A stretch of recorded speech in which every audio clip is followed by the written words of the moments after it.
अस्सलाम वालेकुम। आज 4 नवंबर 2024 को मैं वज़ीर आज़म इमरान खान साहब से अडियाला जेल में मिला और उनका मैंने मुआयना किया।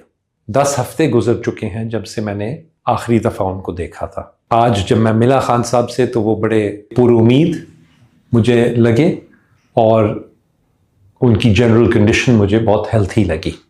उनको काफ़ी महीनों से अब एक तकलीफ़ है कि उनके कानों में कभी कभार आवाज़ आती है, ख़ास तौर पे शाम को और रात को।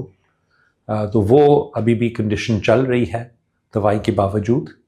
उसके अलावा एक जब से उनको नवंबर 2022 में उनकी ज़िंदगी पे हमला हुआ था और उनको गोलियां लगी थी टांग पे, उसके बाद से उनको एक पाँव में थोड़ा सा एक जगह है जहाँ पे सेंसेशन नहीं है, वो सुन हुआ हुआ है वो इलाका, तो वो वैसे का वैसा ही है। इसके अलावा खान साहब को इस वक्त कोई तकलीफ़ और नहीं है और वो बड़े सेहतमंद लग रहे थे। जब मैंने उनको एग्ज़ामिन किया, अगेन वो बहुत फ्रेश लग रहे थे। सुबह ही उन्होंने शेव की हुई थी और वो बड़े हाई स्पिरिट्स में लग रहे थे मुझे। उनका हार्ट रेट या दिल की धड़कन जो थी वो 50 बीट्स पर मिनट पे चल रही थी। ब्लड प्रेशर उनका 110/70 था और उनकी ऑक्सीजन सैचुरेशन रूम एयर पे 98% थी, जो कि सारे बहुत सेटिस्फैक्ट्री हैं। उनका मैंने दिल का मुआयना किया, उनकी छाती सुनी, तो कोई और ऐसी एबनॉर्मैलिटी नहीं मुझे नज़र आई, सिवाय इसके कि जो अंग्रेज़ी में हम मसल टोन कहते हैं, कि जो मसल्स का जब आप उनको पट्ठों को हाथ से महसूस करते हैं तो उनकी एक सर्टन कंसिस्टेंसी या फीलिंग होती है, वो मुझे पिछले दफ़ा से थोड़ी सी कम लगी थी। और ये मेरे ख़्याल से इसलिए है क्योंकि पिछले दिनों उनके पास सहूलियात नहीं थी वर्जिश करने के लिए, वो कुछ दिनों के लिए नहीं थी। अल्लाह का शुक्र है कि वो सारी सहूलियात उनको दोबारा मुयस्सर कर दी गई हैं और मुझे उम्मीद है कि जैसे वो अपनी नॉर्मल एक्सरसाइज रेजीम में वापस आएंगे तो ये जो मसल टोन का थोड़ा सा मसला है ये भी इंशाल्लाह ठीक हो जाएगा और इसका कोई लॉन्ग टर्म कोई नुकसान या कोई परेशानी की बात बिल्कुल नहीं है। आज मेरे साथ Pakistan institute of medical sciences या पिम्स इस्लामाबाद से भी एक टीम थी डॉक्टर्स की।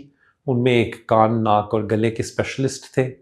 उन्होंने जो कान की तकलीफ़ है उसके लिए कुछ दवाई तजवीज़ की। मेरा भी ख्याल था कि वो बिल्कुल सही दवाई होगी इस कंडीशन के लिए, तो वो हमने रेकमेंड की है कि उनकी दवाई बदल के कान की तकलीफ़ के लिए कुछ नई दवाई शुरू की जाए।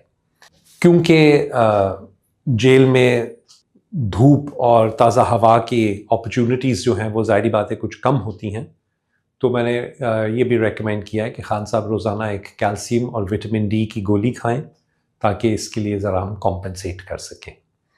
आज मेरी मौजूदगी में ही उनके खान साहब के कुछ खून के टेस्ट भी लिए गए और वो सैम्पल्स पिम्स में भेजे गए। उनकी रिपोर्ट्स में कोई ऐसी परेशानी की बात बिल्कुल नहीं आई, बाकी सब रिपोर्ट्स ठीक हैं। सिर्फ कोलेस्ट्रॉल जो है, जो खून में चिकनाई का एक मेजर होता है, वो थोड़ी सी बढ़ी हुई थी। ये पहले भी अक्सर खान साहब की थोड़ी सी बढ़ी हुई होती है, उसके लिए हमने दवाई दी हुई है उनको, लेकिन अब ये रिपोर्ट देख के तो मैं कुछ रिकमेंडेशन करूँगा कि उस दवाई का डोज़ थोड़ा सा बढ़ाया जाए और वो ज़्यादा बाकायदगी से दी जाए। इसके अलावा और कोई फ़िलहाल हमारी रिकमेंडेशंस नहीं हैं।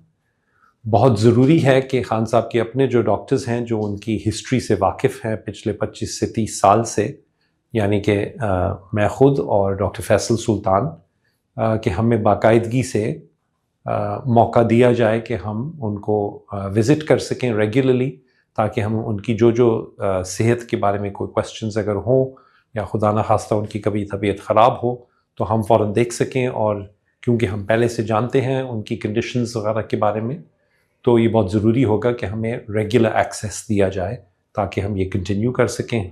और हम दोनों उम्मीद करते हैं कि इंशाल्लाह आइंदा भी इसी तरह हम बाकायदगी से खान साहब को देख सकेंगे और उनका मुआयना कर सकेंगे। शुक्रिया।